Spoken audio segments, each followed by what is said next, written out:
Hi there. I'm Weena Cullins, a leading therapist and relationship expert in the DC metropolitan area. My clients call me their professional best friend. For over 15 years, I've been helping people through some of the messiest personal and relationship issues. So everywhere I go, someone is always stopping me to ask me one quick question. Today is no different. I received this email just now from Nina, a 33-year-old married heterosexual woman who writes,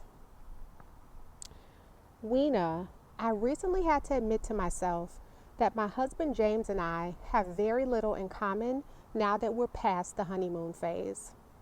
We had the big talks while we were dating, and I assure you that we were in alignment about everything before we got married.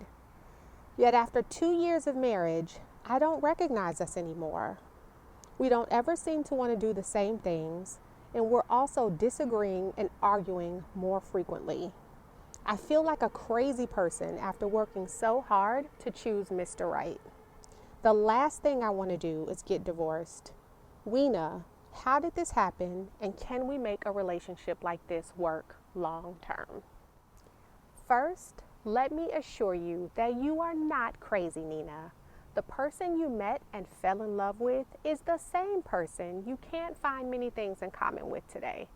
It sounds like you married an opposite. This happens to so many couples because we're attracted to each other's strengths. Those strengths may be different from ours. So when we are at our best in relationships, those strengths complement each other. When we are at our worst, we don't want to be pushed outside of our comfort zones. The very things we initially love about our partners are the things that ultimately drive us crazy about them when we experience those traits in excess. Let me give you an example. Initially, we may love for our partner to be spontaneous and brilliant, but that same spontaneous and brilliant partner may forget to pay the bills on time or have a hard time sticking to a routine. Or we may be attracted to how independent and self-sufficient our partner is until we find it difficult to get them to delegate or share responsibilities with us. It can also make it hard to have a strong emotional connection after the honeymoon phase. These are all issues that commonly arise after the smoke clears, and they can erode the trust and connection between two people who thought they were really picking their soulmate. If you're married, you may feel downright stuck with an opposite. But here are a few things I want you to try. Number 1, adjust your expectations for your relationship. Initially, you may have expected to have more shared interests, joint projects, and things to talk about together. However, your relationship may not look like a relationship between two people who have lots in common. Number 2, don't fall into the comparison trap. If you've been putting pressure on your relationship to look like someone else's, stop it. Don't let social media pictures and posts make you feel badly about your opposite relationship. Couples who have lots in common have other problems to tackle. Trust me on this. It is a rude awakening when you discover that your partner thinks very differently than you, but it is not the end of the world. Number 3, I want you to plan to be aggressive about discovering the things you both enjoy and accept that you may not share in a lot of activities together. This can feel discouraging for some partners. You may have already invested a good amount of time in trying to force shared activities that aren't enjoyable for one or both of you.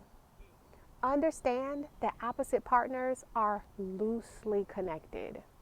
Picture your arm from your shoulder to your wrist. The only thing that connects the top of the arm to the forearm is the elbow, which is one joint, right? This means that you and your partner may only strongly agree about the bigger picture in your marriage, like raising healthy kids, home ownership, living a happy life, but how you achieve those goals on a daily basis feels like night and day. Nina, I'm not gonna lie, It's a rude awakening when you discover that your partner thinks differently than you, but again, it's not the end of the world. I have helped so many couples successfully navigate this issue and stay happily married. If you want to learn more about how to get along with your opposite partner and especially focus on communication, which can be another big issue, I have many other helpful tips that you can access from the comfort of your own home. Visit WeenaCullins.com and purchase my in-home session, How to Love Your Opposite. I explore this issue more thoroughly and give you even more helpful advice about creating unity with your partner. Now, if you're in the DMV, you can always schedule an appointment to come see me in person. But I also encourage you to comment and send me your one quick question right here on my channel. You can also send an email to hello@WeenaCullins.com. Subscribe and hit the like button below and follow me on Instagram, Facebook, Twitter, and Pinterest at Weena Cullins LCMFT. Until next time, take care of yourself, Nina, and the ones that you love.